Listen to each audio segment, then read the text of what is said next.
Welcome to the ultimate ERC-721 smart contract tutorial. Where in this tutorial, we will be creating an ERC-721 smart contract. We'll be talking about exactly how does this smart contract work, how do NFT projects use it, okay? Then from there, we'll move forward to create the mint functionality, so you can actually mint your NFT, right? Then I'll show you how to limit your supply, right? Maybe you're wondering, how does it that all these projects, they have a 10,000 meg supply, a 5,000 meg supply. So I'll show you exactly how that works, right? In here, you only see will actually make your contract payable, meaning will require payment to mint that NFT. Cool? Then we'll create the Allowlist functionality, meaning only certain people, I call them the VIP people, let's just say, of the project will be able to mint at a certain point in time, okay? That's what we call the Allowlist functionality. You probably have heard like Whitelist, for example. Well, it's the Allowlist now, for example, right? Now, the next thing, we'll deploy the smart contract after we've created all this functionality. We'll test the smart contract on OpenSea if possible, right? And then that's it, and you'll be finished, right? Awesome. That's pretty much it. Hope you guys are doing amazing. Welcome everybody to the build. Hello, Alexander. Good to see everybody. Let's get started right away. So what you guys need to do is you guys need to go ahead and open up remix.ide. So remix.ide. This is where we will be coding our smart contract, okay? Right, remix.ide, here it is. It's remixproject.org actually, right? And then from there, what you want to do is simply just, let me go ahead and make this a little bit smaller so you guys can see my whole screen. There we go, beautiful. All right. Then from there, we will go ahead and hit remix IDE, okay? All right. Okay, and I have a few things here. And in Remix IDE, you probably have to log in. I'm not really sure if you need to log in or sign up. But when you get to this page right here, all you got to do is hit plus. And let's go and just create our smart contract, right? So we'll go ahead and say ERC-721 smart contract. And we'll make this into a YouTube section. You know what I mean? So boom, we'll hit OK. Beautiful. So that creates yourself a new workspace. And all I did was I clicked this plus button, guys, okay? Let me go and make this a little bit bigger so you guys can see a little bit better probably, right? Now, you've got three options. You've got your contract. This is where you create your contracts. You've got your scripts, and you've got your tests, right? The one main thing we're going to be focusing on is the contract section, guys, okay? So let's go to the contract section, hit new file on this one, right? And then for the contract, let's go ahead and call this Web3 builders, right? That's going to be the contract that I want to create. That's the builders.sol, right? Web3 builders, that's going to be my ERC-721 smart contract, all right? Now, from there, once we have done that, right, now it's pretty empty, of course. We don't have any smart contract whatsoever. To build this out, we're going to use something called an Open Zeppelin smart contract wizard. So let's go ahead and Open Zeppelin smart contract wizard, like so. Boom. All right? And you will be taken to this contract wizard. And this is how I start a lot of my NFT projects, guys, right? Whenever we build NFT whenever we build NFT projects, I go to this. Of course, I also have my template. Now we built out the template at this point, but I start with this, and then I go to ERC-721, and I kind of check things that I need, right? The most important thing you need is we need to name it. So make sure you select ERC-721. Let's go and name this. It's going to be my Web3 builders. Like so. Beautiful. Awesome. And the symbol, right? So it's kind of like your ticker symbol, almost like a stock ticker symbol, if you want to think about it that way, right? So I'm going to call this Web3. Why not? WE3.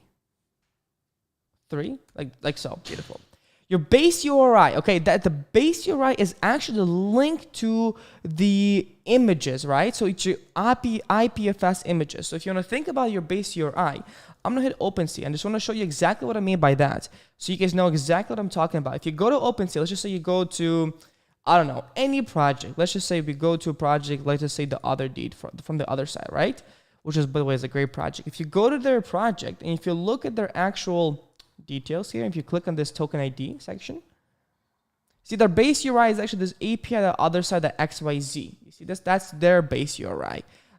If you go to, for example, like Bored Ape Yacht Club, okay, and if you click on a Bored Ape, for example, and then you go to details here section, if you click on the token ID, right? You can see their base URI is this ipfs URI. You see this? Without the 326. Their base URI is this. That's almost like, think of it as their folder, right? It's which folder are their images stored, right? So we need to know that as well. That's really important, all right?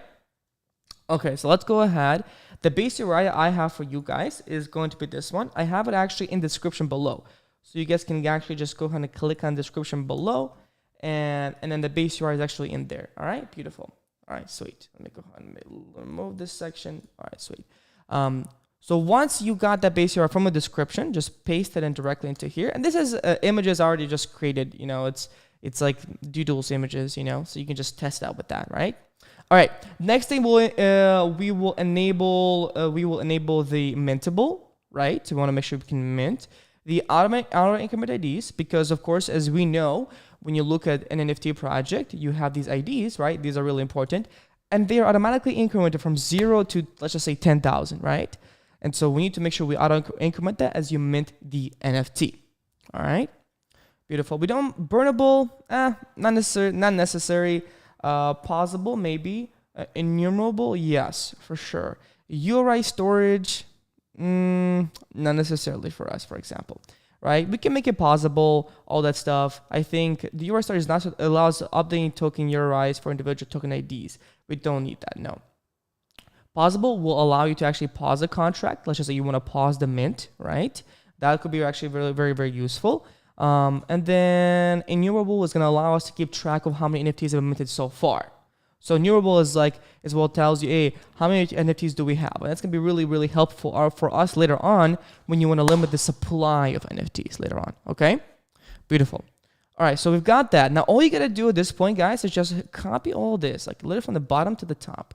Copy all of this section. Copy this whole thing, right? Of course, it's MIT license. And then once you copy that, go back to your remix and then paste this in, right? There we go. Boom. I know you're like, no, but we just we just copied the whole contract. What the hell? That's all we could do. Just copy and paste. No. So, right? So there's a lot more to this, of course. You know, we use this as our standard, guys. These are our standards. It's almost like you're creating, you know how when you build a house, right? There are standards for how you build a house. You lay down the foundation. That's what we just did in this kind of like with this OpenSea wizard, right? But moving forward, we need to add now custom functionality, right? So the first thing we need to add, of course, if you look at this safe mint right here functionality, which is really, really important, right?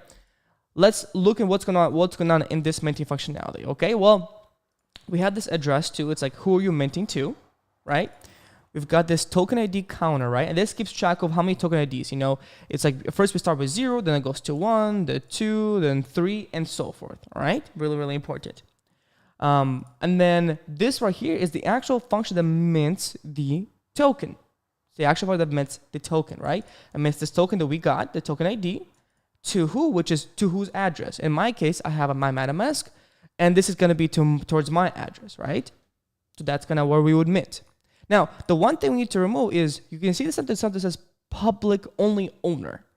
What that means, guys, is that means that only the owner of this contract can mint the NFT. And that's not very useful for us. That's not very, very useful for us, right? So we're going to remove this only owner section because, you know, we want the public to mint this. We're going to remove this only owner, and we're going to call this safe mint. Instead of that, I'm going to call this a public mint, right? Because we're going to have two different mints, public and Allowlist mint. Public mint, right there. Beautiful, all right. Awesome, sweet. So let's go and save that, okay? We got the public mint. Now, the next thing is this address too. We don't need to specify who we're directly minting to, because here's why. What we can actually do is we can use something called message.sender. Message.sender that will allow us to actually get who's the minter, right? So this address to is something you would pass into a function, right? But we don't need that anymore. We can actually just get this directly from MetaMask. So whenever you mint with MetaMask, which is what normally people would do, right? The actual wallet address, which is what this is, right? The account on the top is going to be passed in directly through this message object. And the sender is the wallet address, right? And so now this is going to be the address right here, this one. And the token ID, again, still stays the same. All right? Beautiful. Now, let's talk about how do we make it payable. So let's go ahead and inside here, you know, add payment. That's going to be our next functionality we need to add. So add payment to this, right? Is how do we require payment for this NFT, right? How do we require payment? Well, let's take a look at this. In order to require payment, the first thing we gotta do, guys, we need to make this payable. And this payable, what this does is this says, okay, this function, public mint, will allow us to do payments and allow us to accept money, right? So that's what this payable function is for. Beautiful, right? Next thing what you want to do is you want to require a payment. You think about, okay, how much I want to require per NFT, right? So in my case, I'm going to require statement, and this is how you would require something. So you require a condition to be true, basically. In my case, I'm going to say require, let me see, require message.value. That's where we get the money. I'm going to show you what I mean by that later on. Is equal to, let's just say, 0.01 ether. This is really, really important, by the way, guys. This 0.01 ether, that's basically how much your NFT costs, right? This 0.01 ether, that's how much your NFT cost, right? This message.value, this is, remember how we got this sender from the message object from the MetaMask? Well, the value is coming directly from MetaMask as well, but that's how much money you're sending in to the MetaMask account, or from the MetaMask account. Got it? So that's what that is, right? Now, what happens is this needs to be true. If this is not true, right, meaning you sent less than that amount of money, then we're going to give you an error. We're going to say here, not enough funds. Okay? Not enough funds. Got it? So that's what we're going to do. Okay? Not enough funds. Right? Someone said, Nigel said, did a successful mint and styled the mint page like you're nice, amazing, Nigel. Right? Not enough funds. So that's basically, hey, if this is not true, we will send this error, and of course, everything will break. Basically, if this is false, it all breaks here, and then it will not continue to mint. Right? That's kind of how these things work. Right? So we can actually test this out right now to see how does it work? How do we actually mint? All right? We've got the payable. That seems to be working. All is good. In order to deploy this, to test this out, all you got to do, guys, is go to your the compiler section. Make sure you compile your whitelist.sol. That's probably already compiled at this point. All right? Make sure you have no errors inside here. Really, really important. All right? And hopefully you guys can see my code pretty well, right? Yeah, you guys can see it pretty well. Yep, there we go. And then to deploy, all you got to do is hit deploy, right? We can just deploy simply with your Remix like the environment that comes directly with Remix, which is fine, right? I will hit deploy. Make sure to select the whitelist.sol right here, right? And then hit deploy.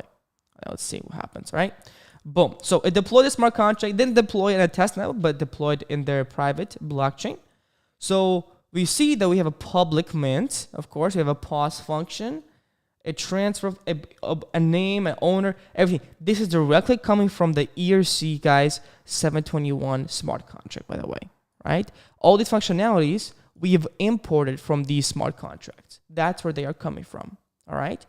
The main one we created was the public mint. So let's try to mint an NFT right now. If I just simply said, hey, public mint, well, it's going to give me an error, right? The first error it's going to give me is what? Not enough funds right here. Right? So not enough funds in terms of didn't pass any money. So to pass in money through Remix, right now, because that's how we test our contract, we're going to pass it in through this thing right here, through this thing. So in order to get that, we need to put in a value. So if I try to put in, like, for example, ether, let's just say we need to pass in 0.01 ether, correct? Where's our, right there, 0.01 ether. So if I try to type in 0.01 ether, it doesn't let me type because it only needs integers. That's right, integers, okay? So what we need to do is to convert this ether to GWEI. Check this out. I'm going to say here, GWEI converter.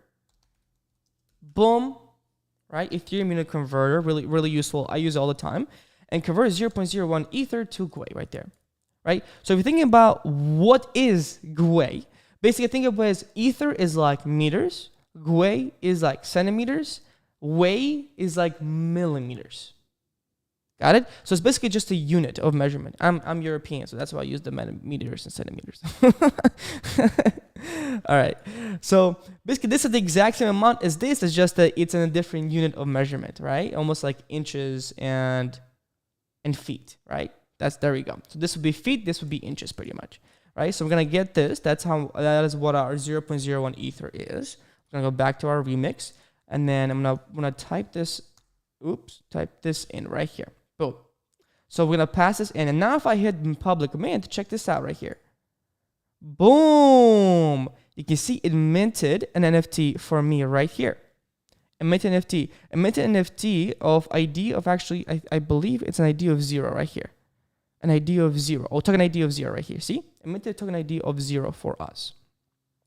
And to check if you're actually the owner of the NFT, all you gotta do is just do balance, let me see, owner of token ID right here. If I put in 0, call, boom, there's the address. There's the wallet address that I talked about, which is the wallet address that's here. See the C4 wallet address? Exactly. So that means now the public mint opens and it requires payment, right? So that's awesome. Beautiful. Okay. All right, moving forward, guys. Now, before I move forward, guys, I just want to say this video is sponsored by no one else but me. So if you can just hit the thumbs up, the thumbs up button, guys, and if you can hit the subscribe button, and you will very much receive an amazing more videos like this. That's gonna be your benefit. Got it? And to my benefit, I just really appreciate it. Anyways, moving forward, guys. Moving forward here. We've got our add payment. The next thing I want to add is limiting of supply. Limiting of supply, right? Really, really useful. And limiting of supply is very useful because when you go to an NFT project, right, and let's just say you have 10,000 items right here, right? That's your maximum items, right? You got 10,000 items, 6.5K owners, of course. It's how do you limit this 10,000 items? Because technically right now, we can mint 1 million, like from our contract right now, right? We can mint 1 million, 2 million, whatever you want. Doesn't really matter. The token ID will continue to increase nonstop, right? So how do we decrease that?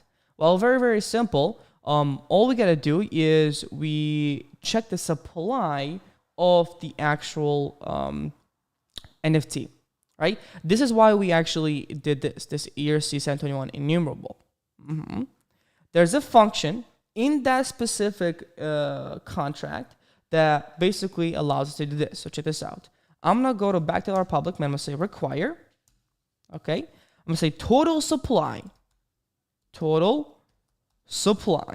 right? So, right, should be less than, right? Should be less than some number, right? The total supply. I know it's a weird number, but total supply is how many NFTs were minted so far.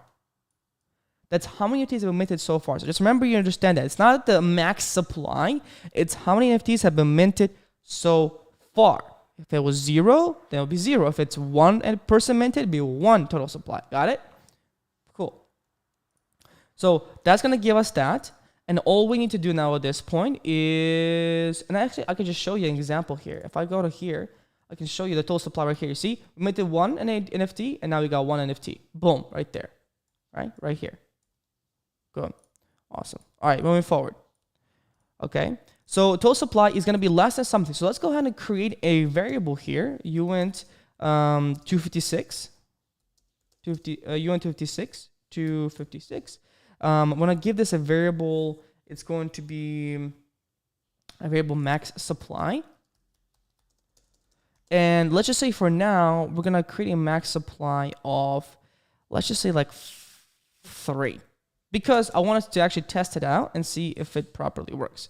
Or let's just say max supply of 1, right? So we only can mint 1 right now. That's it. That's your max supply. All right. And then less than, we're going to say total supply is less than max supply, right? Right? If we have went above that, meaning if someone else tries to mint, but we have reached that max supply, we're gonna say that no more supply. Or we're going to say we sold out. Basically, this means that's it. The NFT project has sold out and you are all set. Got it? That's pretty much it in terms of what that means, right? So if I go ahead and just do that, And if I just save that and we deploy our contract one more time, let's go ahead and try to deploy a contract one more time here. And let's actually test it out. So let's go ahead and remove this part. Boom, boom. Okay. Of course, we always need to remove our previous smart. We need to remove our previous smart contract and deploy our new smart contract because we changed the code, right? It's not like VS Code you can just change and then repairs newly. I will go ahead and do deploy. Make sure this is 0, by the way, when you deploy. Make sure that's 0. Boom, that's deployed. So now we have our contract at the bottom right here. Right, we got a public mint function. And I'm going to put in my GWEI. I had my GWEI from the previous one. Boom, right here. And I'm going to hit public mint. Okay, that's going to mint 1 NFT for me. And, right, so that's all good. Now, technically, if I mint again, it should give me an error. So let's try that. If I hit mint again, because of course we have our max supply to be just only 1, right? And if we look at our total supply right now, it's only 1, right? So let's see here. Let me try to mint again. Let me put in my value one more time. The GWEI. I'm going to hit public mint and check this out right here. Boom, it says we sold out.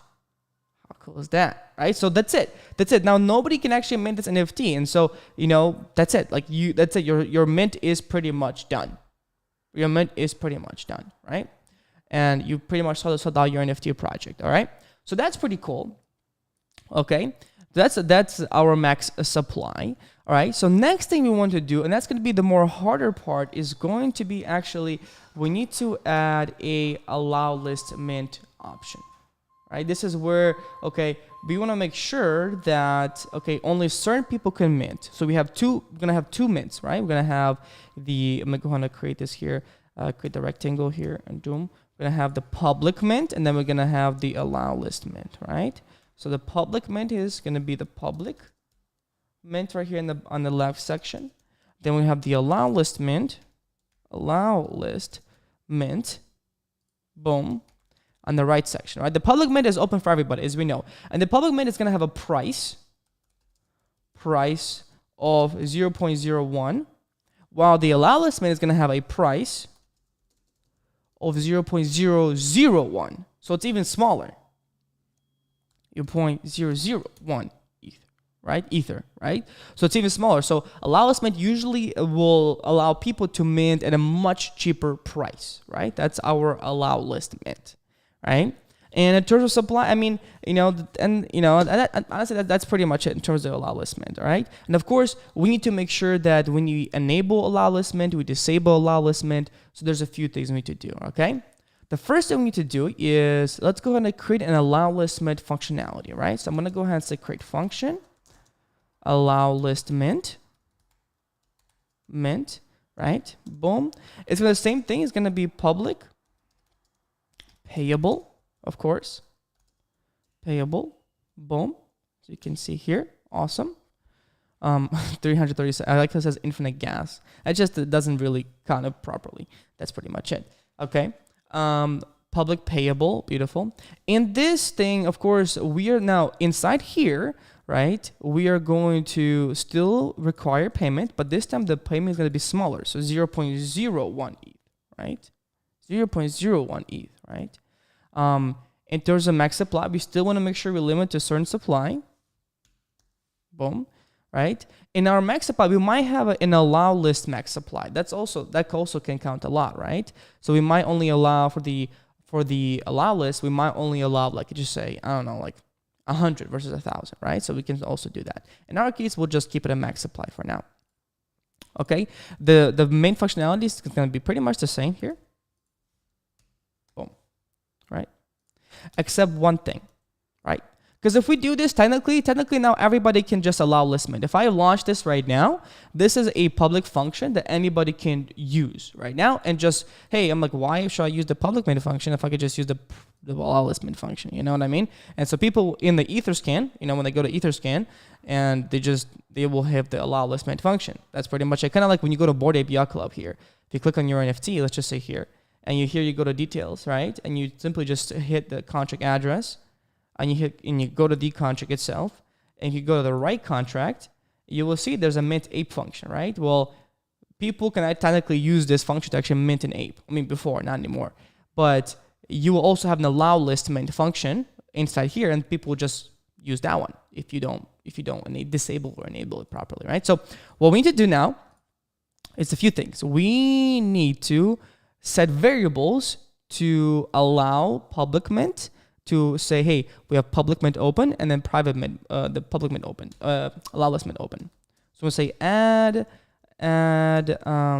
public mint and Allowlist mint, like so. Allow list mint open variables. Boom. Okay, so let's do that right now. So we have our mic supply. What I want to do now at this point is create a boolean that's going to say, hey, what is open when? So I'm going to say here bool, okay? Say public, and you remember in Solid you have to specify, if it's public or private, whatever it might be, public.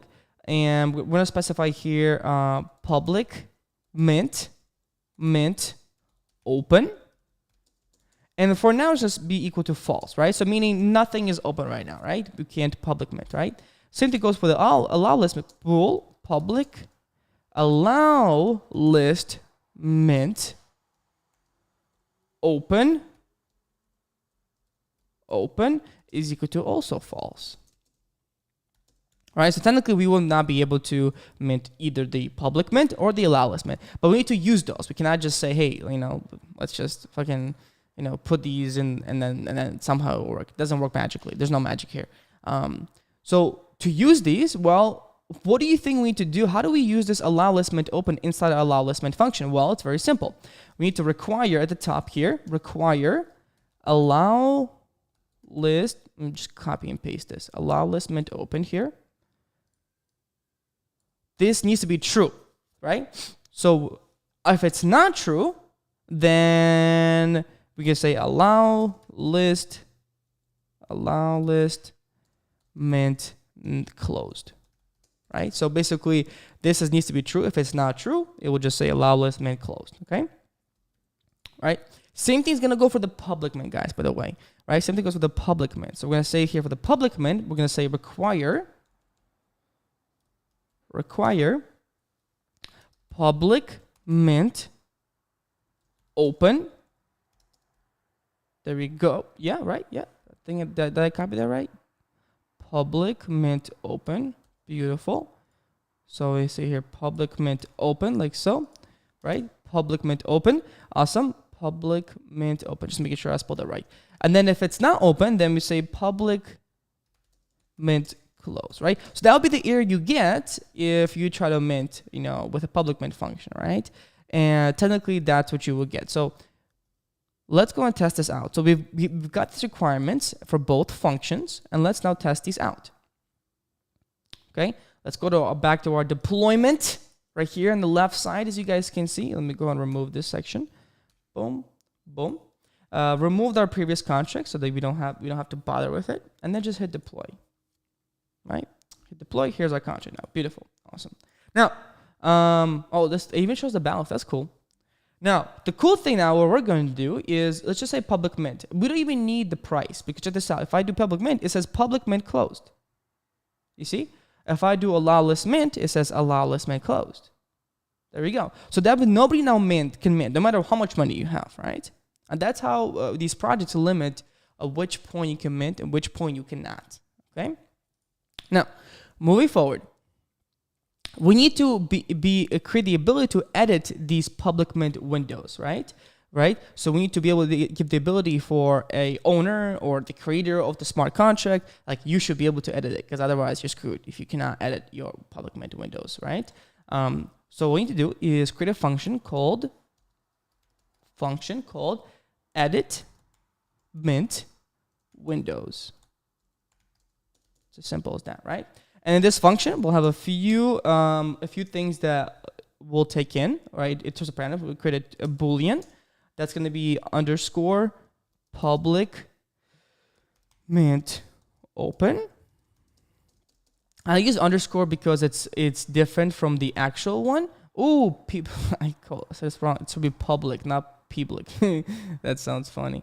Let me make sure actually it's here too. Yeah, it's public. There you go. Yeah, I could just caught that. Yeah, so I had I instead of you here.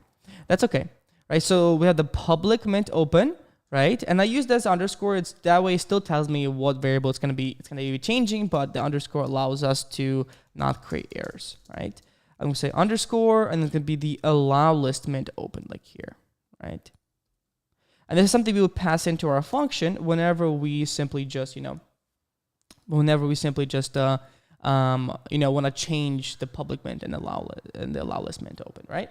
So this would be an external. Now, what external means, just for those who don't know, means this cannot be used internally. It's actually just mainly used for calling functions outside of the contract. So I cannot use this function inside the contract itself, right? All right, external, and then I'm gonna say only owner, because of course, we cannot just have random people saying, "Oh, now the public mint is open. Oh, now the allow list mint is open." So that's not good, of course. So we need to change it to be this to be only owner, right? And save that, right? So this point, this is going to be passed in by you, the owner, and then what you can do is you can say you can now change these variables, right? So I'm gonna say here the public mint open here. Let me go and say public mint open is equal to this underscore public mint open, right? Same thing goes with the allow list mint open is equal to underscore allow list mint open. Boom, right? So this will now allow us to modify, right? Modify the mint windows. Boom. Modify the mint windows, guys. Got it? Awesome. So we've got that part. Now, let's actually test this part out. Again, let's go on back to our contract right here. Let's go and remove this. Let's go ahead and deploy this again. All right. So now, if we try to public mint, of course, we're gonna get this here. Public mint closed. Allow list mint closed. All right.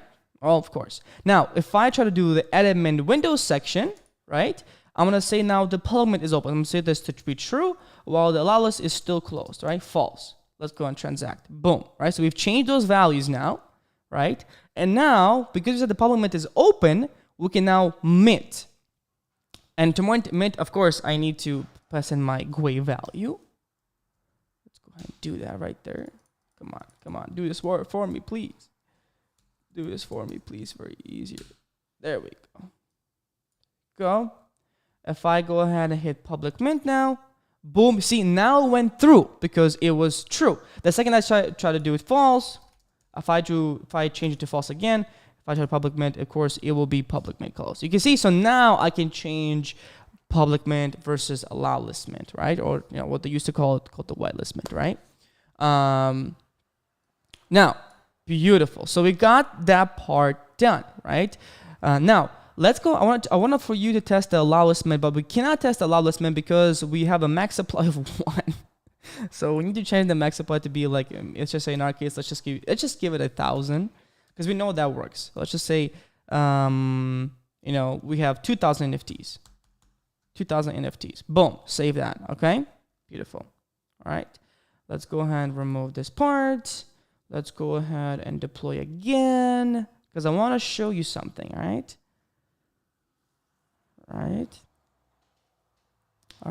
Let's go and change the mint windows to be, this is going to be false while the allow list mint is going to be true.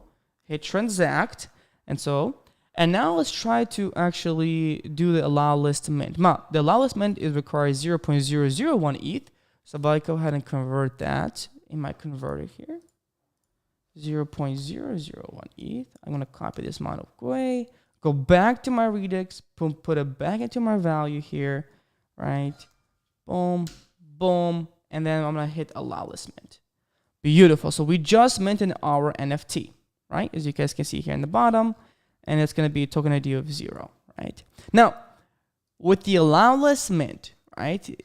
remember, it's for only, they call it the VIP people, or it's for people who are hardcore, they're the hardcore people of the project, right? It's people who really care about the project. They put their sweat, tears, eyes, their blood, everything into the project.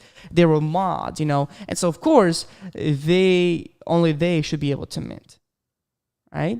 Now, how do we make sure that only certain people can mint this NFT?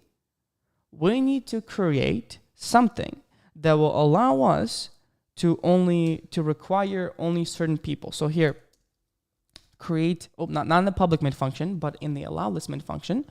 I'm going to say here, boom, require only the Allowlist people to mint, right? So only certain people can actually mint this NFT, right? Now you're like, well, how do we do that? Well, what we're gonna do is we're gonna create this array. So imagine it's almost like imagine like this. You have this array of people, right? You have these wallet addresses. I'm gonna make sure. Let me go ahead and do text and freeze.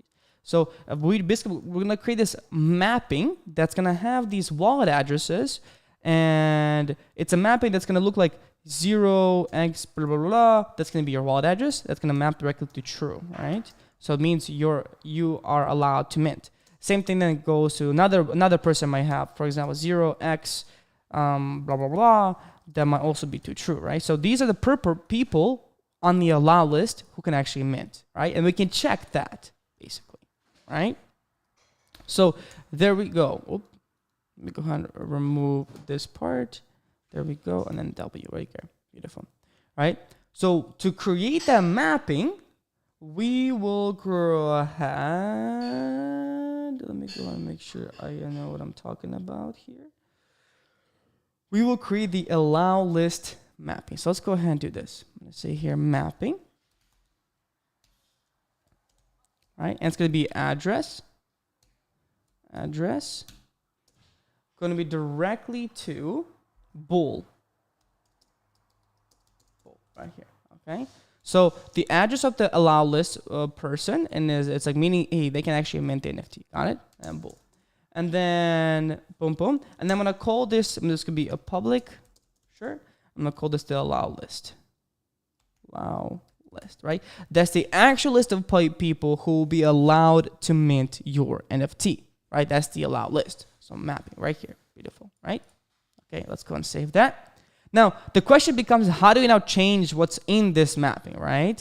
How do we change what's in this mapping? We need to create a function that will actually populate this. This is a function that can be populated sometimes either in a constructor, and sometimes that could actually be populated directly in a function. So let's go ahead and create a set. Let me go ahead and do this here. A set allow list. Boom.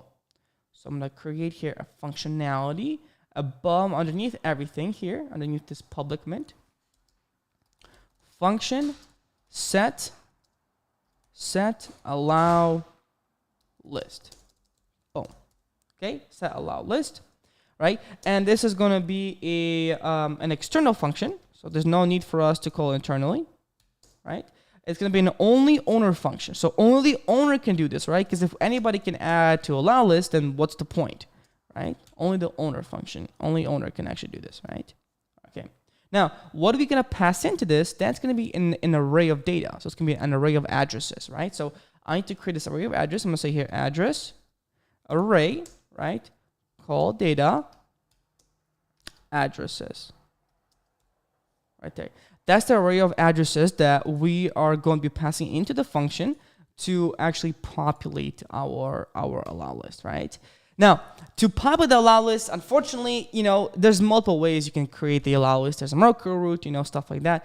Right now, we're just going to create a for loop that will go through the array and actually populate the mapping. So I'm going to say here for loop for uint 256 I is equal to 0. Of course, I should be less than addresses, these ones right here. Right, dot length, boom, right? It's kind of like your normal, what's it called? Your normal for loop in a normal, JavaScript. Oh, I forgot to put uint 56 right here. Right, beautiful, awesome. And then I'm gonna say allow list right here, addresses at position I, which is 0, 1, 2, 3, so 4, right, is going to be equal to true. Well, there we go. So basically what we've done here is we have appended whatever we have in this array into the Allowlist mapping that we have here on the top, right? On the top right here. And so that's what we just did, right? Now, of course, what's the point of populating this if we can't use it? Well, no one knows. Let's use it actually. Okay, but I'm gonna go ahead and write this down inside here. This is gonna be populate the allow list. Okay, and I'm going to save that. Okay, very, very, very important. Okay, cool. Now let's go ahead and inside the allow list, by the way, we need to check, is the person on the allow list, right? It's like, when you go to a bar, when you go to like a bar and, and so, or like an event and they check, okay, are you on the list? Are you on the list? What is that list called? Are you in a VIP list? Whatever it's called, right? And they check your name, for example. If you're not, you go home, right? So in our case, of course, we need to check that in the Allowlist mint functionality, right? So to do, all we gotta do here is, of course, we check the Allowlist mint open. We say require. Okay, boom, right? I'm gonna say here require, and then I'm gonna say Allowlist message.sender. So this will allow us to look if the message.sender is in there, right? Is in the allow list that we populated before. Message.sender. And again, the message.sender, that's your MetaMask wallet account, right? And then if you're in there, then great. So this returns true or false, depending if you're in there or not. Okay? If you're true, then great. But if you're false, sorry, you are not on the allow list. And because of that, you will not be able to mint, pretty much. Does that make sense? All right, so this is how we're going to check, hey, are you on the allow list or are you not on the allow list? Which is, of course, right here, right? Where is it? Yeah, which is, of course, right, our mapping right there. Beautiful. Got it? Okay. So now this will actually check if you're in the allow list or if you're not in the allow list. All right. Now, all we got to do at this point is just simply test this. Let's go ahead and test this out now. Remove this thing, remove this contract. We're going to simplify this a little bit later on just to make it a little bit cleaner for you guys, because I want to make sure that you guys learn the proper way of doing this, right? There's many ways to do this, of course. Okay. Good. Yes. Just like you double checking stuff. All right, let's go ahead and hit deploy. Beautiful. Hit deploy. Okay. All right, here's our contract right there in the bottom. All right. Of course, we cannot either do public mint or whitelist mint because we need to edit the mint windows. So we need to have public mint is going to be open, is going to be false. Allowlist mint open is going to be true. All right, true. Transact. Right. So now it's both. Now we gotta double check the allow list. So for the allow list, we need to paste in the GWEI amount. This always happens. So trying to paste it in is always so hard. It's like it doesn't allow me. Right. If I try to mint it now, check this out. It still tells me no, you are not in the allow list. So I cannot actually mint this functionality right here. Whoops. Boom. See, it says you're not on the allow list. It's like go home, Okay. To actually add us to the allow list, that is where we need to populate that mapping. Exactly. So in my case, I'm going to take this right here. I'm going to copy my address, the C4 address. Copy this one. See, I just hit copy on this section right here. Hit copy. And I go to here and I paste it. It's in an array, so make sure you have those square brackets, and I paste it in there, right? Boom. And this is going to be my first address, right? And so if I hit call now, it says invalid address. Let me see. Oh, I got to put it in a string. Sorry. Like I said, put that in a string. Like so. Hit call. Whoops. Hit call. Error incurred, error invalid, address, argument, value conversion. Let me see if I did something wrong. Call data, addresses. I think I did that right.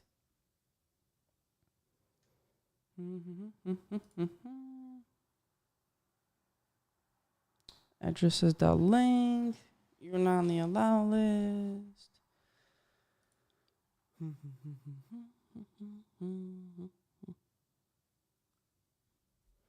Curious why that's not necessarily allowing me to do this. Is it just one address? No, it should be addresses. Oh, my bad. I'm using the wrong function. Hold on, I'm using the wrong function, guys. It should be called set allow list. It should be somewhere inside here. Set. There we go. Okay, that's why. So there you go. Boom. All right, put it into quotes. Now you paste in the address. Okay, and hit transact, right? So I don't know. I was looking in the wrong direction, basically. And hit transact. There we go. Okay, so this put us in the allow list right here. This put us in the allow list, and so we're now part of the address, all right? Okay, now if we double check this, now if I go ahead and place in the value again here, the GWEI amount, and if I try to mint my NFT, check this out, guys. I want you to watch this. Allow list, boom, it just went through because I am on the allow list. I passed the correct value for the amount, and of course you can see the value decreases, and then you see that the balance of the contract is now 0.001 ETH. That's right, because just so you know, whenever you do mint an NFT, your money does not go to you, to the owner, it goes to the contract right here. That's the interesting part. That's right. Right, so the balance of this is now 0.001 ETH. I can do it again. You'll see now here. I can now do it again. Boom, hit transact. Boom, there it is. Right, I just transact another one. Now the balance is 0.02 ETH. I can also change it to where both allow list and public mints are open. So if I just set these both to true, then you can set both to true. Boom, transact. Right, so right there. Right. And so if I just go ahead to public mint, of course, I have to pass in the value with the 0.1 ether. So if I try to do 0.1 ether right here, I have to copy this one, go back to my remix, go to public mint, and of course, I need to pass in my value right here. Boom, boom.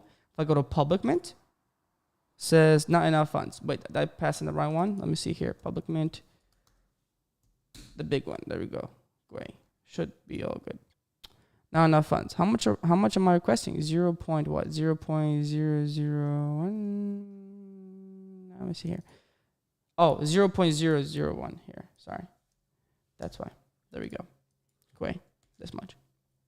So I put the wrong number to convert, basically. All right. If I go ahead and put that in again, fix that up. Boom. Try to hit a public mint. All right, boom, we got it. So now we've got a few NFTs. If you go to total supply, you will see that we minted 2 or 3 NFTs at this point, right?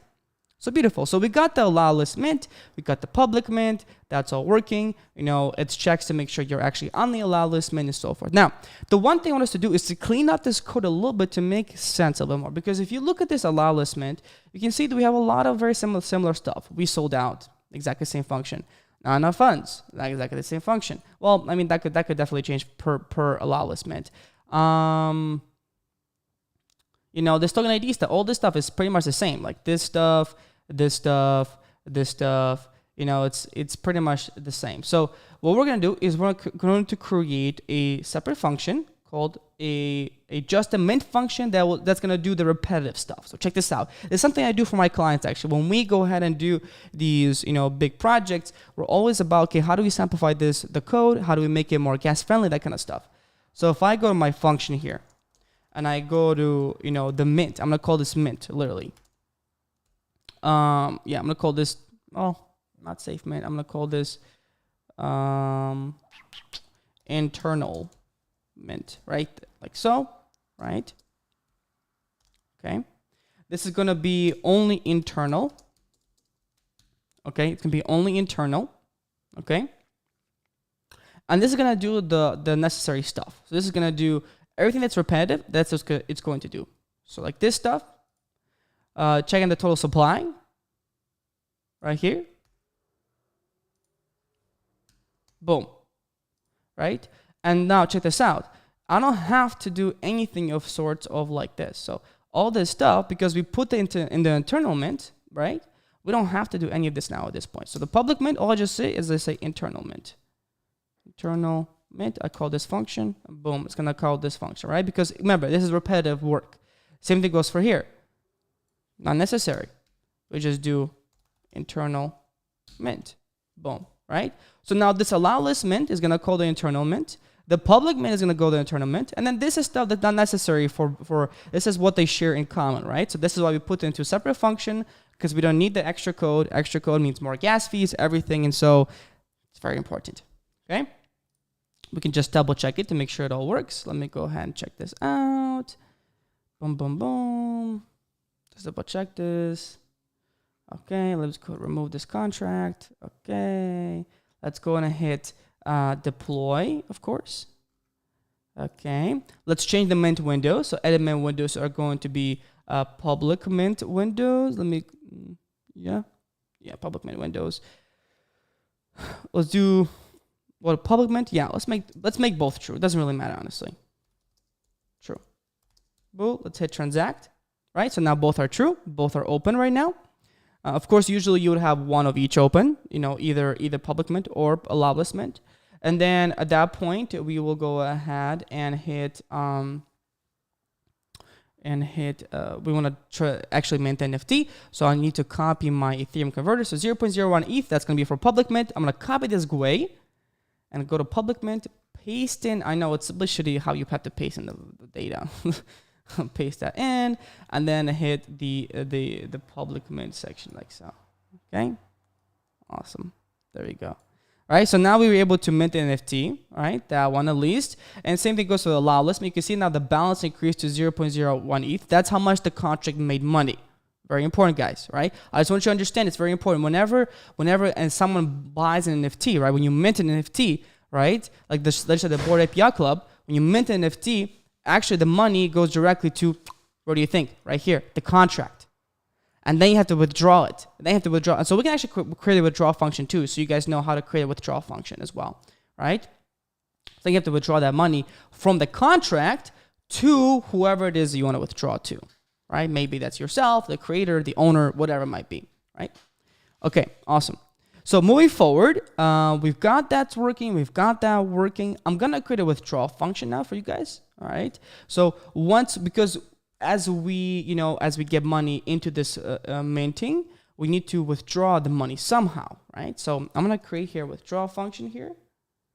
So here called function withdraw, right? Withdraw to what address? I'm going to say here address _ editor. That's the address we're going to withdraw to. It's going to be an external function. It's going to be used by externally.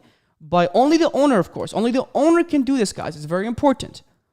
Only the owner can do this. Very, very important. Boom, like so, right? Okay. Beautiful, beautiful, beautiful, beautiful. And then what we're going to do at this point is, the first thing you're going to do is get the balance. So get the balance of the contract. Boom. Right? So it's going to get the balance of the contract. So I'm going to say here, UINT 256. Boom. Balance. Okay, is equal to the address of this meaning this contract specifically, this contract right now, dot balance. We're going to get the balance of this address, right? That's how you just get the balance, right? So this will give us the balance. Now, with that said, I'm going to make this a payable. I'm going to create a payable address to this one. Address. There we go. Address dot transfer. Not like this one. No, that's not what I want. The transfer. This will transfer the money, right? That transfer the money. This amount of money. Boom. It's right there. Oh, spelled this wrong. There we go. So withdrawal function would transfer this balance from the contract to the address you specify, guys. Okay, and that's how you would withdraw money now. That's pretty cool, right? I want to show you the example of how it actually works. Check this out. So if I go ahead, let me go ahead and do this right now. If I go ahead and I remove this and I deploy the contract one more time, okay, boom, boom. Let me go ahead and edit these main windows to be, this will be true. This is also going to be true. Hit transact. Okay, awesome. We've transacted now. Let's go ahead and do the public mint. So we pass in the public mint amount, the GWEI. Where's that GWEI? Right there. Awesome. And then let's do public mint. Okay, we minted. Now you can see now is the balance of the contract is 0.01 ETH. So all we need to do is now withdraw that money into, well, I'm gonna withdraw it back into here, into this address, the C4 address. So if I just hit withdraw, I'm gonna pass in the ad. Now, of course, only the owner of the contract can actually create this. No random person can just simply withdraw the money from the contract. You know, that's completely bad, right? So we'll go ahead and paste in the address that we need to withdraw to. Oops. Right here, I hit transact, boom, you can see it transfers, where was it? Let me see if I can find it here. Well, it transfers the money directly into here, actually. Directly into here, and now you can see the balance becomes 0. This actually is more visual when you use MetaMask, for example, to do this, to do this. Beautiful, guys. So at this point, we're pretty much done. The last thing I want to fix, and this is going to be a pretty fast fix, is getting the token URI, fixing the token URI, because the base URIs we have here is kind of like this base URI will give us weird images because we use year.json. That can be for another video. The whole point is I have this token URI function that we need to use. Basically, this token URI function we need to use right here underneath, somewhere like the allow list, somewhere here. Boom, hit the function token URI. Actually, I'm just thinking, should we use this? Should we not use this? Probably might be too confusing for you guys. Okay, forget about this. Never mind. Forget about this token URI function. Forget about it. Let's just go ahead and launch this. Launch this on the test network. Okay. So we've got our mint functionality. It's all working. All right, beautiful. Let's launch this on the test network in our case. Okay. Okay. To launch this on the test network, not on, because this is private blockchain right here, we need to change this from here to be MetaMask. So of course, this requires MetaMask, guys. You need to make sure you have MetaMask account, and then we're gonna do this directly on Goerli, right? So that's where we are going to do this. So make sure you have a MetaMask account. If you don't, and make sure you have a Goerli test network, because that's the new one. Rinkeby is being outed, so. Sorry, Rinkeby. And then if you don't have Goerli, just go to show and hide and then make sure you check this part on right here, guys. Right? Make sure this is on. Okay. Oh, let me go ahead and make this smaller because I feel like this is way too big. There we go. Awesome. Okay. There we go. Beautiful. You guys can see this, right? Yeah. Beautiful. So there you go. So there's a MetaMask. Make sure you have Goerli. If you don't have funds in the Goerli, guys, you can go to the Goerli faucet. So you need to go get funds from Goerli faucet, like so. If you don't have funds for testing, so you can actually you can put in your wallet address. You have to have an account with Alchemy, unfortunately, which is fine. Alchemy is a pretty cool company, right? You have to sign up for Alchemy. And then send yourself some 0.5 Goerli, which is what I have right here, 0.5491, okay? Just put in your wallet address, send me ETH, and then we'll send you the money that you need to use to actually launch the contract, right? Without that, you can't launch the contract, okay? Okay, so once you're in the MetaMask, you select your Goerli. It's usually somewhere in the bottom, okay? You've got your money right here. All you gotta do now at this point is go to injected provider. Okay, that's gonna connect directly to your, it says, you see it's at 0.54, directly to my MetaMask account. Okay, see, right there we go. Okay, sweet. And then all I'm gonna do now at this point is hit deploy. It's gonna ask me, it's gonna ask me for the cost, of course. I will hit confirm here. I will hit confirm. And now you can see it's actually going to deploy my smart contract in the Goerli test network. And boom, it's deployed. So if I go to view on Etherscan, here it is. It's still deploying, guys. It's still deploying. Give us some time.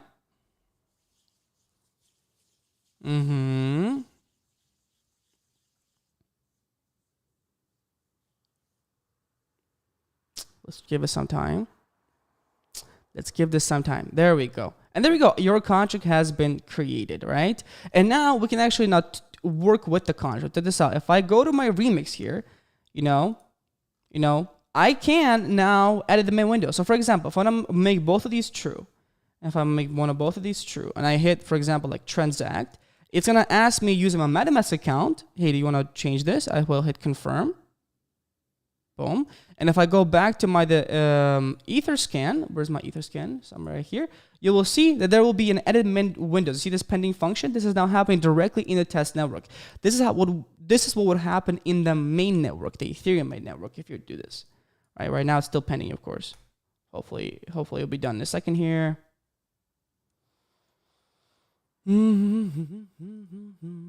Okay, it's done. Is it done? I think so. It's not showing. It's done. It's only showing the main one functionalities probably. I have to go to view completed, the view pending ones. Let me see. Curious why it doesn't show that. Maybe it only shows certain functionalities. I'm not sure why.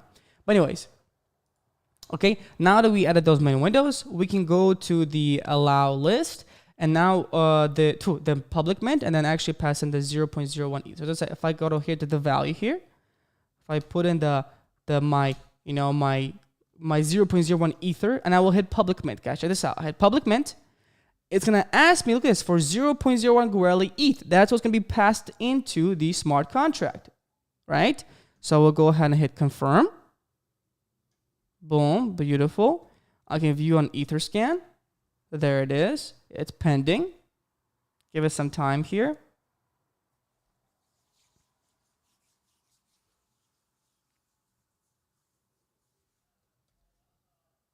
Come on. Do do do do do do do do do do do do do do. All right, let's make sure this is all good. Let's see. Come on, do this faster for me. This Goerli seems to be slow. Seems to be very slow for me for some reason. I mean, it's done on the remix side right here, but it's still being confirmed by a few different things. I believe so. There we go. Okay, so there we go. So we minted a token ID of 0, but right here to the contract address of 357 right here. You can see, right? So there we go. So there is our contract. You can see if I go to the contract here, you can see, oh, this is the functionality for the admin windows. We have the public main function. You can see because we passed in 0.01 ether, now we have 0.01 ether as a balance in the actual contract itself. So there you go. And all you would do now at this point is usually you would just go to OpenSea, you would open up your contract address and so forth, and actually see the see your NFTs and see your your minted NFTs. Now, OpenSea does not support Goerli, unfortunately, right now. So to show you, I'm gonna use Rinkeby. Okay, you don't have this with me. I just want to show you that it works. Okay, I just want to show you that it works. So check this out. Okay. I just want to show you that it works. I'm going to go ahead and hit X. If you want to follow along with me, you're very much welcome. But the main one was using Goerli because Goerli is the new standard. And so by the time you're watching this, it's probably, Rinkeby is probably already gone. So I'm going to switch to Rinkeby here for a second here. So I'm going to go ahead and go Goerli, go back to Rinkeby. Okay. Okay. And then all I'm going to do now is I'm on the Rinkeby test network. Yeah, there we go. It says Rinkeby for network. Okay.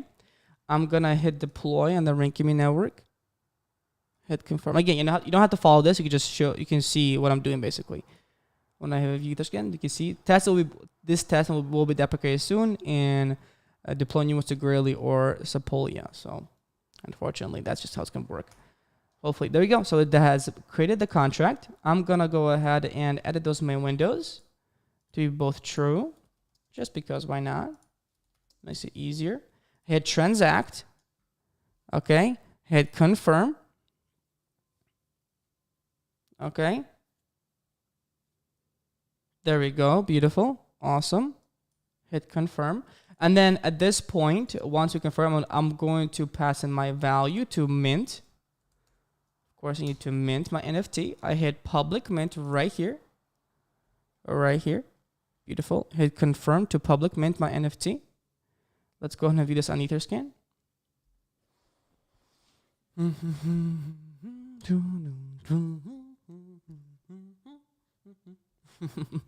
Yeah. So again, unfortunately, OpenSea supports Rinkeby right. So in terms of test networks, only OpenSea supports like Rinkeby right now. Maybe they'll have support for Goerli in the future, but hopefully by the time you're watching this, hopefully you can actually just see this in Goerli as well. So there we go. So we have minted an NFT, minted token ID of 0 for the contract of this one. And in order to double check how it works in Rinkeby, I will go ahead and copy this. I will go to OpenSea.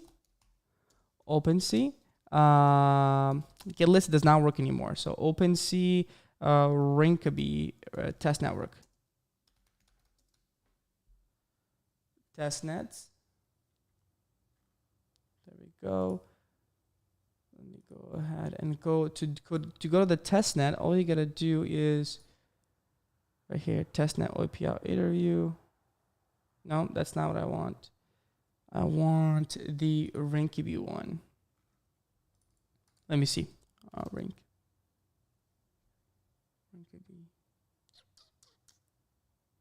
Okay. So here's what I'll do here. Boom. So let's see. Hopefully that works.